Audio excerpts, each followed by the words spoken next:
Okay, మరి యొక్క BSA Vizag సిటీలో మార్కెటింగ్ మేనేజర్గా మరి పిఎంఎన్ఎల్ గారు ఉన్నారు.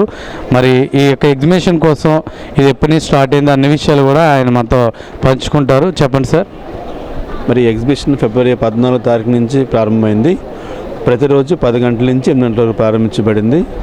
మరి యొక్క ఎగ్జిబిషన్లో ఆంధ్రప్రదేశ్ అన్ని చోట్ల నుంచి వచ్చారు. Book stalls, book sellers, churches అందరూ కూడా కొనుగోలు చేసుకున్నారు. సుమారుగా 85 లక్షల పైన అది మనకు ఈ 3 రోజుల పాటు ఇంతవరకు కూడా సేల్ అవడం జరిగింది. మరి బైబిల్లో ఎక్కువ రకాలున్న లాంగ్వేజ్ ఏంటంటే తెలుగు బైబిలే. 56 వెరైటీలు ఉన్నాయి. మరి ఎక్కువగా అమ్మడే లాంగ్వేజ్ ఏంటంటే బైబిలే. ఎక్కువగా ప్రింట్ అయ్యేది కూడా తెలుగు లాంగ్వేజ్లోనే బైబిల్ ప్రింట్ అవుతుంది. ఎక్కువగా డౌన్లోడ్ అయ్యేది కూడా తెలుగు బైబిలే. ప్రపంచంలో 9వ భాష, 10 లాంగ్వేజెస్లో టాప్ 9లో 9th లాంగ్వేజ్ తెలుగు లాంగ్వేజ్. ఎక్కువగా డౌన్లోడ్ అయినా ఎక్కువగా సేల్స్ అయింది. మరి అటువంటి సేల్స్ని మరి స్పందించిన ఒక విశాఖ క్రైస్తవులకు పేరు ధన్యవాదాలు తెలుపుకుంటున్నాను. ఇక ముందు కూడా చుట్టుపక్కల వాళ్ళు కూడా వచ్చారు. మరి విజయనగరం, శ్రీకాకుళం, మరి తాడేపల్లిగూడెం, వెస్ట్ గోదావరి, ఈస్ట్ గోదావరి నుంచి కూడా వచ్చారు బుక్ సెల్లర్స్ అందరూ కూడా. వారందరూ కూడా మేము వందనాలు చెల్లిస్తున్నాం. మరి ఇంకను మరొకసారి ఇక్కడ పెట్టినప్పుడు మీరు కూడా స్పందించాలి. ఎక్కువగా వాక్యం బయటికి వెళ్ళాలని నేను కోరుకుంటున్నాను. మార్కెటింగ్ ఆఫీసర్గా మరి మాకు ఇది ఎంతో తృప్తినిచ్చింది 3 రోజులు.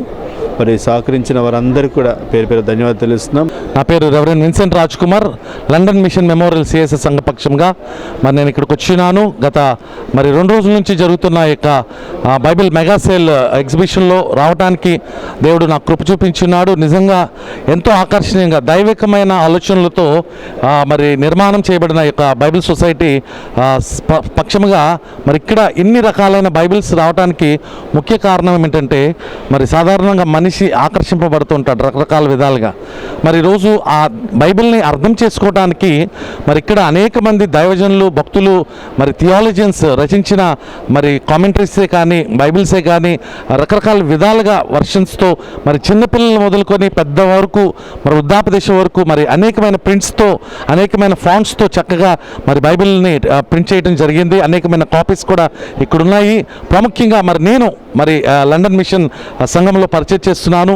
మరి 1805వ సంవత్సరంలో మరి ఇదే విశాఖపట్నానికి మరి లండన్ నుంచి వచ్చిన 2 సేవకులు, అగస్టస్ డి గ్రాంజెస్, జార్జ్ క్రాన్ గారు అనే 2 సేవకులు మరి బైబిల్ని తర్జుమా చేయడానికి వారు పూనుకున్నారు. దానికి మరి ఆనందరాయర్ అనే ఒక మహా వ్యక్తి, మరి తెలుగు పాండిత్యము, తమిళ పాండిత్యం తెలిసిన వ్యక్తి మా ఐరూరికి మరి అగస్టస్ డి గ్రాంజెస్ గారికి, జార్జ్ క్రాన్ గారికి సహాయపడి మరి వారు మరి ముగ్గురు కలిసి మరి సువార్త పాఠములు, ప్రాముఖ్యంగా సువార్త గ్రంథములు వారు ట్రాన్స్లేట్ చేసి ఉన్నారు. మరి కేవలము 5 సంవత్సరాల్లో మరి సేవకులు 2 పరిచయం చేసిన తర్వాత వారికి వచ్చిన ఒక భయంకరమైన జ్వరాన్ని బట్టి వారు చనిపోయారు. తదుపరి ఎడ్వర్డ్ ప్రీచెట్ గారు, జాన్ హే గారు వచ్చి తర్వాత భాగంలో మరి నూతన నిబంధన అంతా మరి వారు పూర్తి చేస్తున్నారు. 1818వ సంవత్సరంలో ఈ యొక్క న్యూ టెస్టమెంట్ ప్రింట్ అయింది. అలాగే 1847లో మరి ఫుల్ బైబిల్ ప్రింట్ అవడానికి దేవుడు మన కృప చూపించినాడు. అయితే ప్రియమైన దేవుని సంగమా, మరి ఈ యొక్క విశాఖపట్నం నడిబొడ్డులో మరి అందరం కలిసి మరి కెనడియన్ బ్యాప్టిస్ట్ వారు, మరి సిఎస్సి సంఘం వారు, లూథరన్ సంఘం వారు అందరూ మరి అనేకమైన సంఘాలు ఇక్కడ ఎక్యుమెనికల్గా ఉన్నాయి.